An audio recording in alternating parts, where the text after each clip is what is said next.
So guys, from the Sea of Clouds in Alcoy, next stop namin ay sa Mainit Hot Springs in Malabuyok, still in the south of Cebu the same day. So what possible expectations we get when we go to Mainit Hot Springs in Malabuyok, south of Cebu?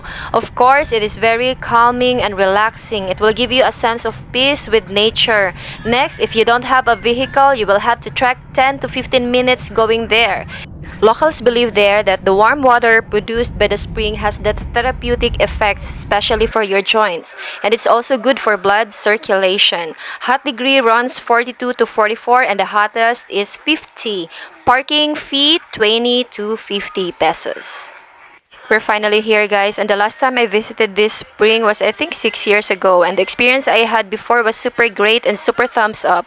If I am to compare it with my experience from Ardent Hot Spring of Camiguin, the quality is still the same, but mas maganda lang yung ambience ng Ardent since it is well developed. But if the province of Cebu will give enough budget for Mainit Hot Springs rehabilitation, it would surely compete twice at bibisitahin ito muli na maraming turista.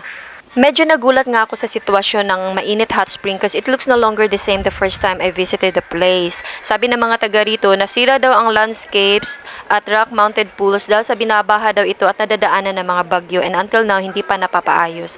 Pero andun pa rin ang super init na part ng spring ha. Need lang talaga ayusin ang lugar, sayang din. And mas maganda pumunta tayo if mataas ang tubig. Pero naligo na rin kami kahit mababaw lang at napakasarap pa din ng feelings. Hindi na kami tumampisaw sa hot part kasi it's unbearable. Unbearable. Super init kaya, as in. Doon na lang ako sa katamtaman kasi merong part doon na umaagos yung mainit, humahalo siya sa malamig. So doon ako nagtampisaw.